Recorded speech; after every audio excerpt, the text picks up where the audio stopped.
नमस्कार, मैं रवि एक बार फिर से स्वागत करता हूं आपका अपना YouTube चैनल साइंस गुरु रवि में। गाइज हम नर्वस सिस्टम अर्थात तंत्रिका तंत्र वाला चैप्टर पढ़ रहे थे। 3 क्लासेस की कंप्लीट हो चुकी है। अगर आपने पहले की 3 क्लास नहीं देखी है तो आपको नीचे लिंक डिस्क्रिप्शन में मिल जाएगा, आप जाकर चेकआउट कर सकते हैं। गाइज सबसे पहले हेडिंग लगा लीजिए नर्वस सिस्टम। नर्वस सिस्टम अर्थात तंत्रिका तंत्र। गाइज इस चैप्टर की 3 क्लास कंप्लीट हो चुकी है, आज ये चौथी क्लास है। लास्ट क्लास में गाइज हमने ह्यूमन ब्रेन जिसे आप मानव मस्तिष्क कह सकते हो नहीं भैया, कहते हैं। मानव मस्तिष्क के बारे में कुछ महत्वपूर्ण तथ्यों के बारे में चर्चा की थी। मैं आपको कल की क्लास के बारे में थोड़ा सा रिवीजन करवा देता हूं, उसके बाद में आज की क्लास की शुरुआत करेंगे तो आपको बहुत अच्छे से समझ में आएगा। इससे पहले गाइज अगर आप चैनल पर नए हैं तो चैनल को जरूर सब्सक्राइब कर लेना, बेल आइकन को प्रेस कर लेना ताकि आपके पास हमारी वीडियो का नोटिफिकेशन टाइम टू टाइम पहुंच सके। गाइज मेरा नाम रवि है, मैं सभी प्रतियोगी परीक्षाओं के लिए बायोलॉजी पढ़ाता हूँ। मैंने बायोलॉजी के बहुत सारे चैप्टर करवा रखे हैं, बहुत सारे चैप्टर के MCQ क्वेश्चन करवा रखे हैं। अगर आपने नहीं देखे हैं तो आप जाकर चेकआउट कर सकते हैं। देखिए बेटा, ह्यूमन ब्रेन के बारे में मैंने आपको कुछ तथ्य बताए थे, उनके बारे में चर्चा करते हैं। देखिए बेटा, हमारा जो मस्तिष्क होता है वो सबसे ज़्यादा विकसित होता है, इसलिए जो मनुष्य होता है, जो मानव होता है, उसे बेटा संसार का सबसे बुद्धिमानी जीव माना गया है। और संसार का दूसरा सबसे बुद्धिमानी जीव कौन सा है तो बेटा याद रखना है, डॉल्फिन है, जो कि एक स्तनधारी है। उसके बाद में मैंने आपको बताया था कि ह्यूमन ब्रेन के बारे में हम स्टडी विज्ञान की जिस शाखा में करते हैं उस शाखा को न्यूरोलॉजी कहा जाता है। क्या कहा जाता है? न्यूरोलॉजी। और ह्यूमन ब्रेन का जो डॉक्टर होता है बेटा, मानव मस्तिष्क का जो डॉक्टर होता है उसे कहते हैं भैया न्यूरोलॉजिस्ट। क्या कहते हैं? न्यूरोलॉजिस्ट कहते हैं। अगर हम शेप के बारे में बात करें कि ह्यूमन ब्रेन का शेप कैसा होता है तो अखरोट के समान होता है। अगर हम वेट की बात करें, अगर हम भार की बात करें औसतन, तो बेटा 1300 से 1400 ग्राम हमारे मस्तिष्क का भार होता है। अगर हम लोकेशन की बात करें, हमारे ब्रेन की लोकेशन क्या है, तो मैंने आपको बताया था बिलो क्रेनियम, यानी कि कपाल के नीचे उपस्थित होता है। हमारे ब्रेन को सुरक्षा प्रदान करने के लिए एक झिल्ली पाई जाती है, इसे मेनिंजिस मेम्ब्रेन कहा जाता है। इसके भी बेटा 3 भाग होते हैं, एक होता है ड्यूरामेटर, एरेक्नोइड और एक पियामेटर। मैंने ह्यूमन ब्रेन से संबंधित कुछ फैक्ट बताए थे। फैक्टों पर चर्चा करने के बाद में बेटा अब बात आ जाती है ह्यूमन ब्रेन यानी कि मानव मस्तिष्क के भागों के बारे में। तो गाइज इस वीडियो में हम बात करने वाले हैं पार्ट्स ऑफ ह्यूमन ब्रेन। वैसे मैं आपको इस चैप्टर की जो सेकंड क्लास थी उसमें मैं ह्यूमन ब्रेन के भागों के बारे में चर्चा करवा चुका, लेकिन आज आपको डिटेल में पढ़ना है। तो इतनी बात सबको समझ में आ गई। आशा करता हूं अगर आपने लास्ट वाली वीडियो देखी होगी तो आप लास्ट वाली वीडियो से जुड़ पाए होंगे। और गाइज अब हम आगे चलते हैं, ह्यूमन ब्रेन के बारे में आगे पढ़ते हैं। आज हम आपको बताएंगे मानव मस्तिष्क के भागों के बारे में। याद रहे दोस्तों, जैसे आपके प्रतियोगी परीक्षाओं में बहुत सारे क्वेश्चन पूछे जाते हैं, जैसे कि ब्रेन का सबसे बड़ा भाग कौन सा है, ब्रेन का सबसे छोटा भाग कौन सा है, ब्रेन का सबसे बड़ा उपभाग कौन सा है, ब्रेन का सबसे छोटा उपभाग कौन सा है, ब्रेन का जो आगे वाला भाग होता है उसे क्या कहते हैं, ब्रेन का बीच वाला जो भाग होता है उसे क्या कहते हैं, ब्रेन का जो पिछला भाग होता है उसे क्या कहते हैं, ब्रेन का सबसे महत्वपूर्ण भाग कौन सा है। इस प्रकार के क्वेश्चन बेटा आपको एग्जाम में देखने को मिलते हैं। और अगर आप ये वीडियो देख लेते हो तो भैया इसके बाद में आपका कोई भी कन्फ्यूजन नहीं रहेगा। देखिए, ह्यूमन ब्रेन के भागों के बारे में बात करते हैं। बीच में लिख लेते हैं ह्यूमन ब्रेन यानी कि मानव मस्तिष्क। अब ये जो मानव मस्तिष्क होता है, यानी कि हमारा जो ब्रेन होता है, हमारा जो मस्तिष्क होता है बेटा, इसके 3 भाग होते हैं। एक होता है आगे वाला, एक होता है बीच वाला और एक होता है पीछे वाला। तो जो सबसे आगे वाला भाग है उसे कहा जाता है फोर ब्रेन, यानी कि अग्र मस्तिष्क। और बेटा जो बीच वाला भाग होता है, उस बीच वाले भाग को कहा जाता है मिड ब्रेन, यानी कि मध्य मस्तिष्क। इतनी बात क्लियर है। और सबसे पीछे वाला जो भाग होता है उसे कहा जाता है हिंड ब्रेन, यानी कि पश्च मस्तिष्क। मैंने क्या कहा कि आपके ब्रेन के 3 भाग होते हैं। एक सबसे आगे वाला भाग होता है जिसे फोर ब्रेन या अग्र मस्तिष्क कहा जाता है, एक बीच वाला भाग होता है जिसे मिड ब्रेन या मध्य मस्तिष्क कहा जाता है, और एक सबसे पीछे वाला भाग होता है जिसे हिंड ब्रेन या पश्च मस्तिष्क कहा जाता है।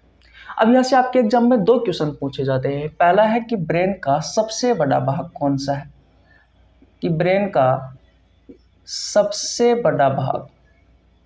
तो अगर आपसे ये क्वेश्चन पूछा जाए कि ब्रेन का सबसे बड़ा भाग कौन सा है, तो आपको आंसर देना है फोर ब्रेन। कौन सा है भैया? फोर ब्रेन है, यानी कि अग्र मस्तिष्क है। जो अग्र मस्तिष्क है बेटा, ये आपके ब्रेन का सबसे बड़ा भाग होता है। किसी को कोई परेशानी यहाँ तक नहीं होनी चाहिए। दूसरा क्वेश्चन देखिए कि ब्रेन का सबसे छोटा भाग कौन सा है। ब्रेन का सबसे छोटा भाग कौन सा है? तो भैया याद रखना, ब्रेन का सबसे छोटा भाग होता है बीच वाला भाग, यानी कि मिड ब्रेन। कौन सा? मिड ब्रेन, यानी कि मध्य मस्तिष्क। इतनी बात क्लियर है। यहाँ तक किसी को कोई परेशानी बिल्कुल भी नहीं होनी चाहिए। गाइज, यहाँ से आपके एग्जाम में क्वेश्चन पूछे जाते हैं, चाहे वो रेलवे हो, एसएससी हो या फिर कोई अदर कॉम्पिटिटिव एग्जाम हो। अब देखिए, ये जो फोर ब्रेन होता है इसके भी बेटा आगे जाकर के उपभाग होते हैं। तो इसके 3 उपभाग होते हैं। जो कि ब्रेन का सबसे बड़ा भाग है उसका नाम है फोर ब्रेन अग्र मस्तिष्क।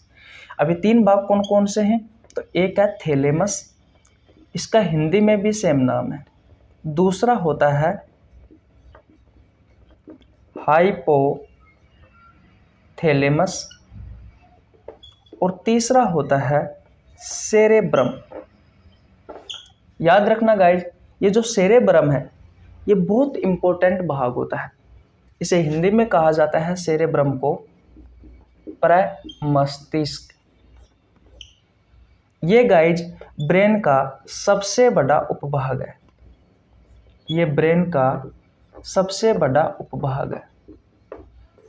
और गाइज मैं आपको बता दूं, ये पूरे ब्रेन का 2/3 भाग होता है। ये पूरे ब्रेन का 2/3 भाग होता है। कौन? ये सेरेब्रम। इतनी बात क्लियर है। यहाँ तक कोई परेशानी बिल्कुल नहीं होनी चाहिए। और गाइज मैं आपको बता दूं, ये जो सेरेब्रम होता है ये सबसे महत्वपूर्ण भाग होता है। ये सबसे महत्वपूर्ण भाग होता है। इस चीज के बारे में भी आपको याद रखना है। इतनी बात क्लियर है। मैंने सेरेब्रम से संबंधित क्या क्या तथ्य बताए थे आपको? मैंने आपको बताया था कि जो सेरेब्रम है यानी कि जो प्रमस्तिष्क है, ये फोर ब्रेन का एक उपभाग है, जो कि पूरे ब्रेन का सबसे बड़ा उपभाग है। ये पूरे ब्रेन का 2/3 भाग होता है। यानी कि अगर पूरा ब्रेन 3 है तो उसमें से 2 भाग बेटा सिर्फ किसके होंगे? इस सेरेब्रम के होंगे, इस प्रमस्तिष्क के होंगे। ये सबसे महत्वपूर्ण भाग माना गया है। क्यों माना गया है? क्योंकि बेटा इसके काम ही कुछ ऐसे होते हैं। अब ये क्या काम करता है? तो जब हम आपको सेरेब्रम पढ़ाएंगे तब आपको सारी कहानी आपको इसके बारे में समझाएंगे कि इसे एक्चुअली में क्यों कहा गया है सबसे महत्वपूर्ण भाग। क्योंकि यहाँ पर बताएंगे तो बेटा थोड़ा सा टाइम लंबा हो जाएगा। मिड ब्रेन के बारे में बात करें तो मिड ब्रेन जो होता है बेटा, ये मस्तिष्क का बीच वाला भाग होता है और इसका कोई भी उपभाग नहीं होता है। इसका कोई भी उपभाग नहीं होता है। लेकिन बेटा इसमें एक संरचना होती है अक्सर, जिसके बारे में आपसे एग्जाम में पूछा जाता है, जिसका नाम होता है कोरपोरा क्वाड्रिगेमिना। इस संरचना के बारे में आपको याद रखना है। इस संरचना का नाम याद रखना है कोरपोरा क्वाड्रिगेमिना, जो कि मिड ब्रेन में पाई जाती है। मिड ब्रेन का कोई भी उपभाग नहीं होता है। अब बात कर लेते हैं कि ब्रेन का सबसे पीछे वाला भाग हिंड ब्रेन यानी कि पश्च मस्तिष्क के बारे में। इसके बेटा 3 उपभाग होते हैं। इसके भी 3 उपभाग होते हैं। पहला होता है भैया पोन्स वेरोलाई।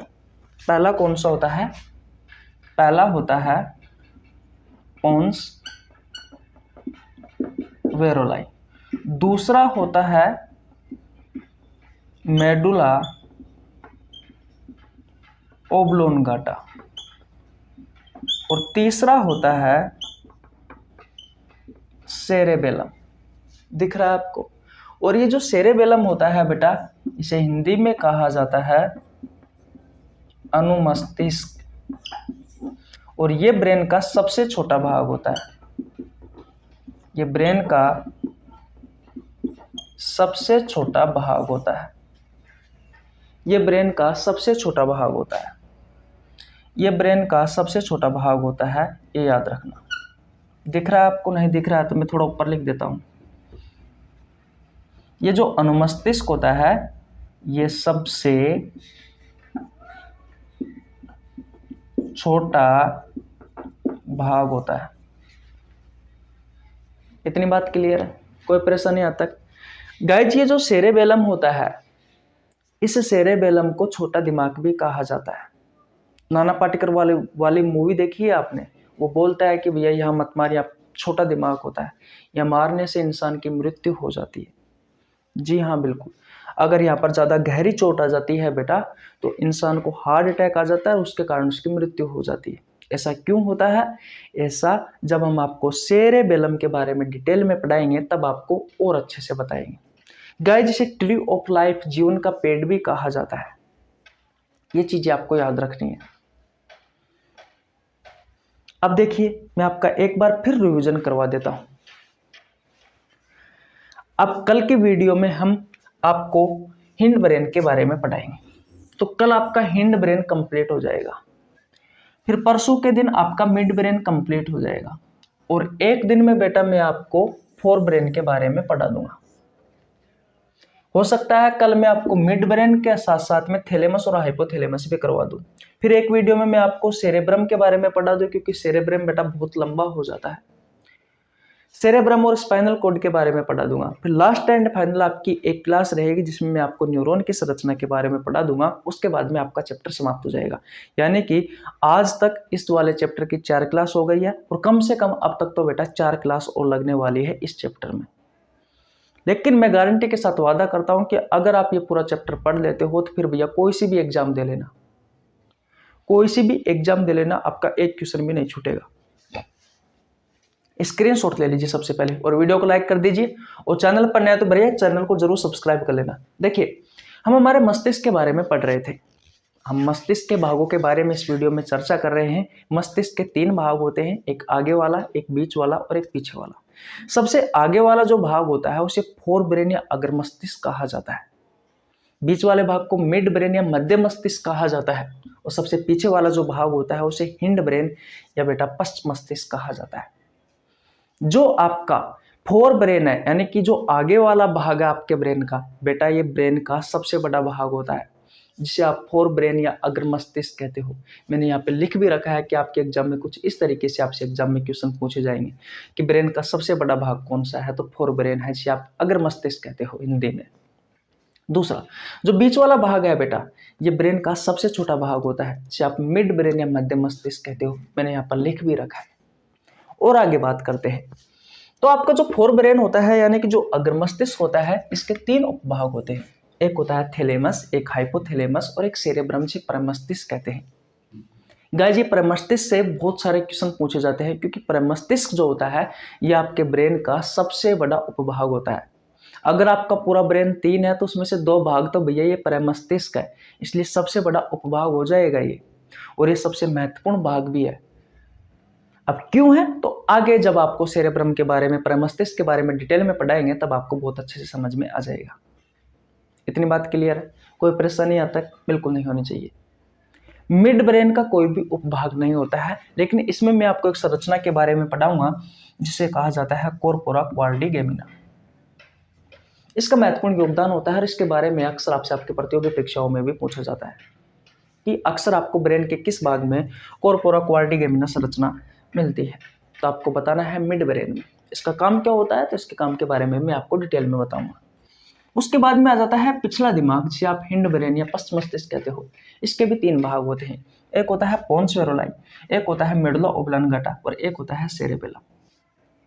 ये सेरेबेलम जो होता है, जो अनुमस्तिष्क होता है, सबसे निचला वाला सेरेबेलम, इससे भी बेटा आपके एग्जाम में क्वेश्चन बनते हैं, क्योंकि ब्रेन का सबसे छोटा उपभाग होता है, क्योंकि ये ब्रेन का सबसे छोटा उपभाग होता है। और ये जो सेरेबेलम होता है इसे छोटा दिमाग भी कहा जाता है। इसे क्या कहा जाता है? इसे छोटा दिमाग भी कहा जाता है, और बेटा इसे ट्री ऑफ लाइफ यानी कि जीवन का पेड़ भी कहा जाता है। तो आज हम यहीं तक रखते हैं, कल याद रखना बेटा हम हिंड ब्रेन को समाप्त कर देंगे। तो स्क्रीनशॉट ले लीजिए भैया। मिलते हैं नेक्स्ट वीडियो में। रेगुलर हमारे क्लासें देखते रहिए, आपको जरूर फायदा मिलेगा। और हाँ, मैं हर रोज एक कम्युनिटी पोस्ट डालता हूँ बेटा, उसका आंसर आप जरूर दिया करो, क्योंकि वहां पर मैं वही क्वेश्चन डालता हूं जो आपसे आपके प्रतियोगी परीक्षाओं में पूछे जाते हैं। तो मिलते हैं नेक्स्ट वीडियो में, तब तक के लिए जय हिंद, जय भारत, राम राम।